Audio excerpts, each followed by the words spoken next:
সবাইকে অভিনন্দন, শুভেচ্ছা, ভালোবাসা জানাই।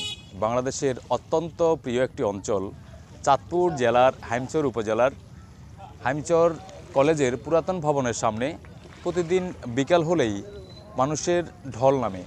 এখানে দূর দূরান্ত থেকে আগত মানুষরা এখানে এসে ফুচকা, চটপটি সহ বিভিন্ন ধরনের খাবার খেয়ে তার মন মুগ্ধ করে থাকেন। এই শেষবেলা আড্ডায় আমরা আজকে এমন একজন ব্যক্তিকে যুক্ত করছি যিনি বাংলাদেশের অত্যন্ত প্রিয় এবং পরিচিত একজন মুখ, যিনি বাংলাদেশ টেলিভিশনে চট্টগ্রাম কেন্দ্রে গান গেয়ে তিনি তার কর্ম পরিচালনা করছেন এবং বাংলাদেশ টেলিভিশন ঢাকা কেন্দ্রেও তিনি গান পরিবেশন করেন। আমরা তেমনই একজন শিল্পীর সাথে আজ আলাপ করব।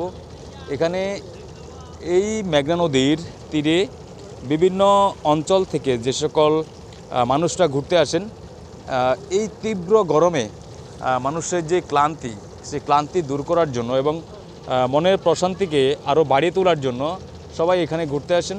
পড়ন্ত বিকেলে হামচর আমাদের মহাবিদ্যালয় অথবা কলেজ পুরাতন ভবনের সামনে থেকে সবাইকে শুভেচ্ছা জানাচ্ছি। আশিস সরকার। গান করব না এখন, বিকেলে এই আড্ডায় হোক। এর তাপ তো কমে গেছে এখন, বিকাল টাইম সারাদিন প্রখর রৌদ্র ছিল এবং প্রচুর তাপ ছিল, প্রচুর হিট ছিল রৌদ্রের। এখন বিকাল, সূর্য ডুবে এখন এখানে তাপ কম। মানুষ আসছে নদীর পাড়ে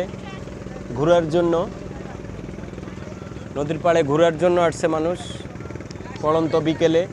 এটা মেঘনা নদী।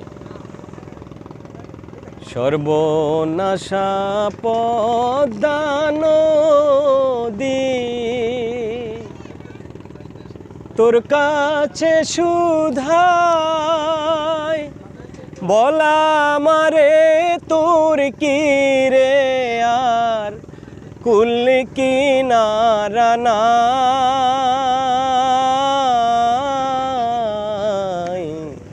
কুল কিনারা নাই, ও নদীর কুল কিনারা নাই।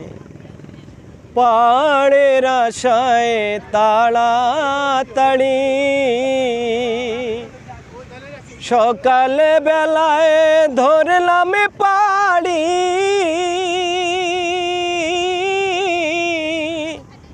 পাড়ের আশায় তাড়াতাড়ি সকাল বেলায় ধরলাম পাড়ি।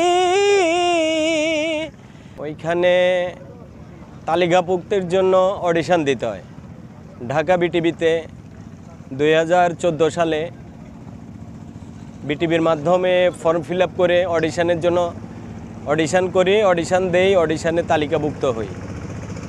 তারপরে রেডিওতে গান পরিবেশন করি, পল্লীগীতি এবং লালনগীতি দুইটাই। ওইটা 2010 সালে। তারপরে ঢাকা বিটিভিতে তালিকাভুক্ত হই লোকগীতিতে।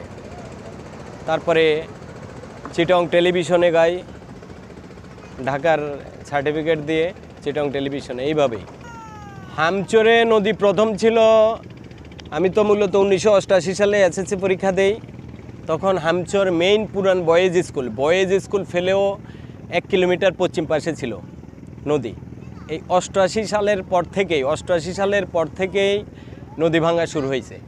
88-র পর থেকে ভেঙে এখন এই নদীর এই পর্যন্ত চলে আসছে, একদম আমাদের বাড়ির কাছাকাছি চলে আসছে নদী। তো 5-6 মাইল দূরে ছিল নদী, আমাদের বাড়ি থেকে 5-6 মাইল দূরে ছিল, মাইল, কিলোমিটার না, 5-6 মাইল দূরে ছিল। এই 88-র পর থেকে এই পর্যন্ত ভেঙে এখন এই পাড়ে আসছে। তাও তো এই ব্লকগুলি দেওয়াতে আমাদের নদী রক্ষা হয়েছে কিছুটা। না, ভৌগোলিক পরিবর্তন, মানুষের যে মানুষগুলি ছিল অনেক দূর দূরান্তে ছিল মানুষ আলাদা বিভিন্ন জায়গায় ছিল। এখন মানুষগুলি সব একসাথ হয়ে গেছে, হিন্দু, মুসলিম, বৌদ্ধ, খ্রিস্টান সবাই একসাথ হয়ে গেছে।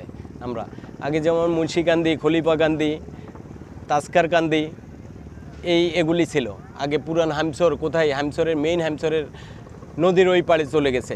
সাবেক হামচরের মানুষগুলি নদীর ওই পাড়ে চলে গেছে চরে। আবার যেগুলি খলিফাকান্দি, মুন্সিকান্দি, তাস্কারকান্দি এগুলি ভেঙে এই পাড়ে আসছে।